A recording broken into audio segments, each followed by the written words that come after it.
Really nice to see you this afternoon once again, Catherine. Can we start by, if I can ask you to introduce yourself and tell me what you do? So I'm Catherine Eadie. I run a small social enterprise called MHScot Workplace Wellbeing, based in Scotland. We're home workers. We don't have an office space. And we provide mental health and wellbeing education in the workplace, with a focus on early intervention and prevention and supporting people to educate themselves in the workplace so that they can have a greater awareness of themselves and others around them. And can I ask, how long have you been trading? End of 2014, so about nine years now. We've been trading. And how many are you? How many people are there in the business? So we have a couple of freelancers. We've got 3 people on payroll part-time, including myself, and we have a couple of volunteers. And over the years, we've had volunteers come and go as well, as volunteers often do. Fantastic. And the question I really wanted to ask you was really about the business model. So can you tell me something about the services that you offer? And what problems those solve for the people who are buying them?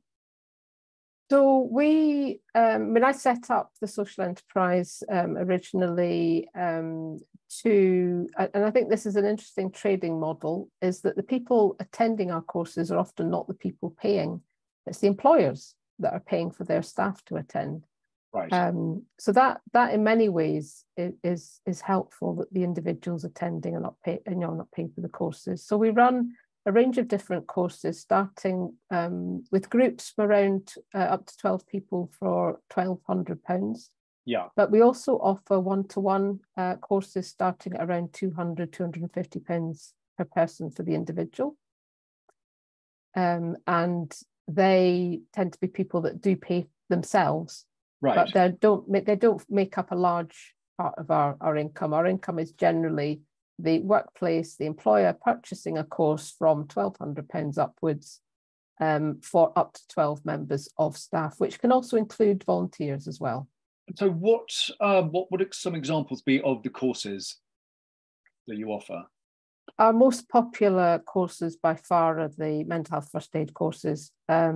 And just because they're so well known as a course, they've been around for a long time.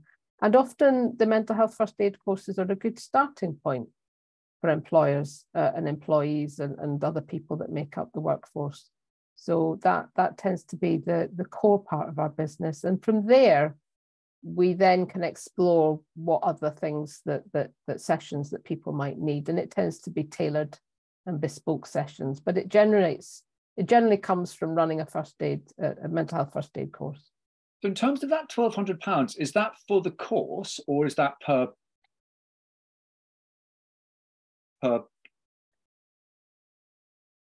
person? So that's for the group of up to 12. Okay. It does, I mean, it is down to the employer to make up the number of 12. So if we have 9, obviously the cost per person is higher for the employer, but it is down to the employer to, if they can get 12, they're going to get more for their money. If we end up with 6 attending, obviously they still pay the same price, but the cost per person's higher. And how long does the course last for? The shortest course lasts 2 weeks and the longest course lasts 6 weeks because of the way we deliver the course online and with Zoom sessions. Okay. So it's £1,200 for up to 12 people to attend, and that would be a number of sessions over a 6 to 12 week. So the £1,200 course is the 2 week, £1,500 course is the 3 week, and we've got £2,800 for the 6 week. Okie dokie. So the sort of commercial, in terms of the sort of commercial model for the purchaser, I mean, I think it's quite clear to me what problems it's going to be solving for the employer, but how would you describe that in kind of your words? I think what it's creating is, and just reflecting on everyone we've been delivering to, a whole mix of different organisations. It's putting everyone on a level playing field with education in the workplace regarding mental health, because some come to us with significant levels of awareness and understanding of mental health already, but others with very little.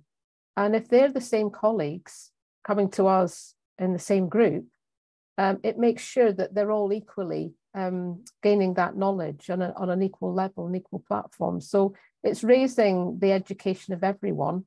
And for those that are more familiar with the topic, what it's doing is it's giving them the most recent updates to where we are currently with mental health and well-being, particularly in the workplace, because that is now being talked about so much more than it ever used to be.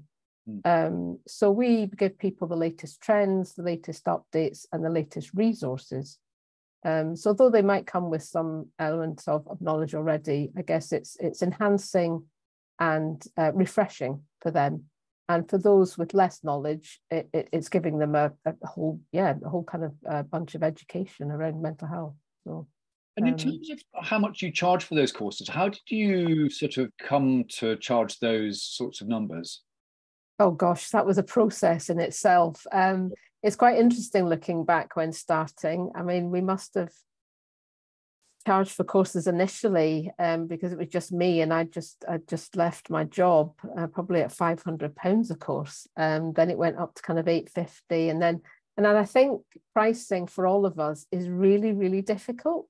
One of the hardest things. Yeah, hardest things ever. So over time, I've built it up just gradually. But obviously I have to be aware, because I'm in a hugely competitive space with particularly mental health first aid, not so much tailored stuff. I have to be very mindful of what other providers are charging.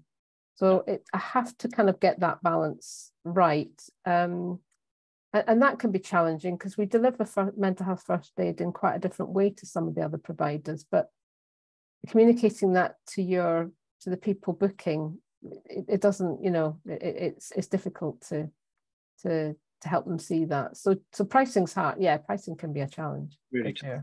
But what you're saying, which I think summarizes it very well, is that it's been a journey over the years, just kind of feeling your way through what feels reasonable. Yeah.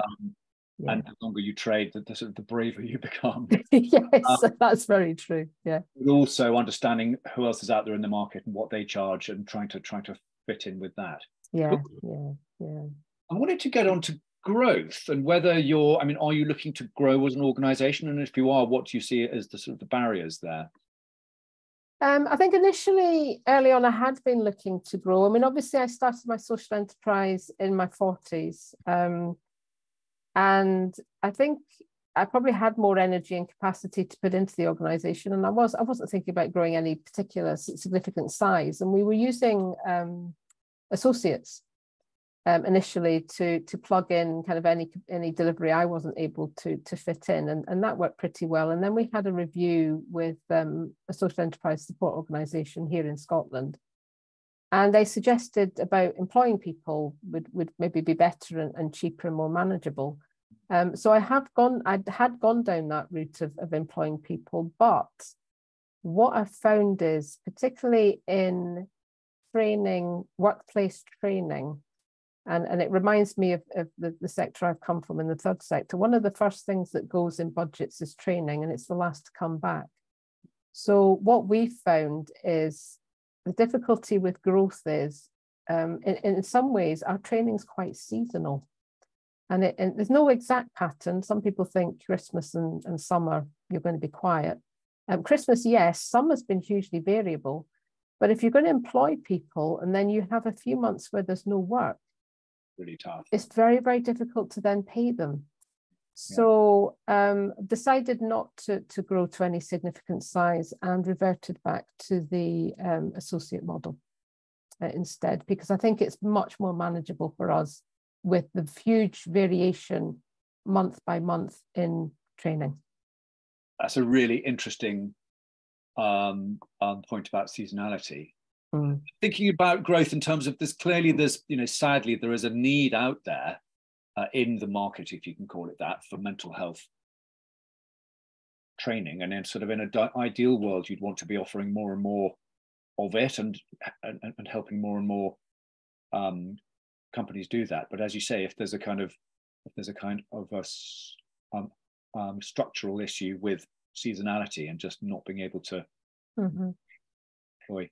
I think the other thing that touches on that, though, Ned, is that there's a big, and this is where I've had to define the organisation from we're an education provider, not a service provider. And it's really key that's a really, really key difference, because we're talking about mental health and wellbeing at the moment, but a lot of people are actually needing to access services. Right. So counselling, support, guidance, people to talk to, coaching, mentoring.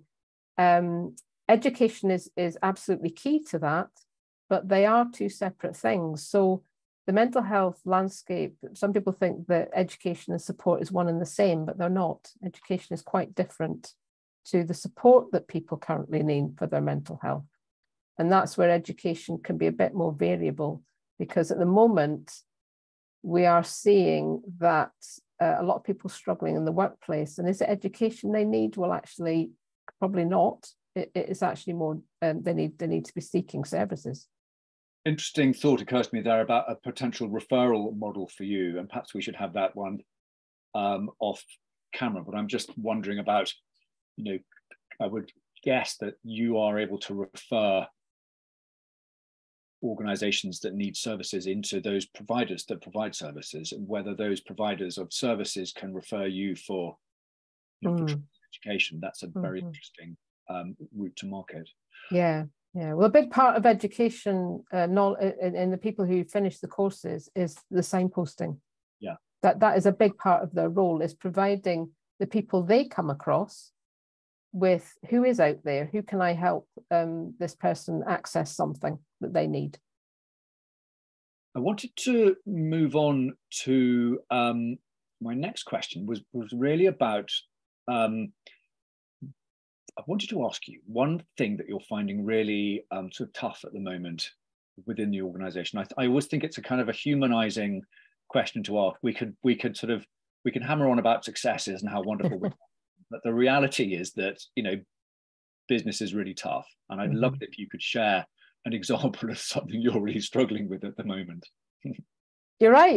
It's not easy, and particularly the smaller you are, actually, the harder it is. You're all hands to everything. You're doing editing the website, you're doing the bookkeeping, you're doing this, that, and the next thing. So that in itself is a challenge, because I'm also delivering the service.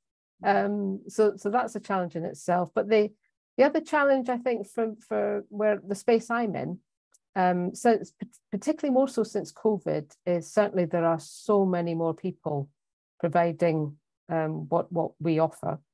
So we are having to think much more about our unique selling point, and we're having to think what is different about us and what we do. And we're having to kind of, again, use probably testimonials and feedback a lot more creatively to demonstrate what we do. But I think the other challenge is, and it ties in with conversations about mission drift, and about, I'm just thinking that the support I had during COVID in particular with an agency, and we looked at, are you actually offering too much that you don't have the capacity to offer? So we streamlined, we took off the website, workshops and webinars and all this kind of stuff. We removed all those, and actually we thought, right, we've become more niche to kind of think about that challenge, because there are plenty of other services that people can access, course-wise. That's so interesting to hear, because those are, you've mentioned several of the sort of the classic problems with running and growing a business, where as the owner manager, it's incredibly hard to find the time and the headspace to work on the business when you're working in the business. Yeah. And that other temptation of broadening your offer, because you think that's going to help you to access more of the market. Whereas, right, whereas really sort of counterintuitively, the narrower your niche and the fewer things you offer, the more of an expert you're Yeah. perceived to be. And often that makes you much more desirable. Mm-hmm. I'd like to wrap up. That's been really fascinating. But just my last question is, how can people find out more about you? So you can find out more about us either searching MHScot Workplace Wellbeing. We've got a website at www.mentalhealthscot.land. We're on social media, Twitter, Facebook, LinkedIn, and Instagram. We've got newsletters and blogs, and we've got our learning management platform. So we are very visible online. So just even a search for MHScot, I think sometimes we pop up, so you never know. But MHScot Workplace Wellbeing, and you'll come across us somewhere, I'm sure. That's fantastic. Thank you so much. Really nice to talk to you. Great, Ned. Lovely to talk to you too. Thank you.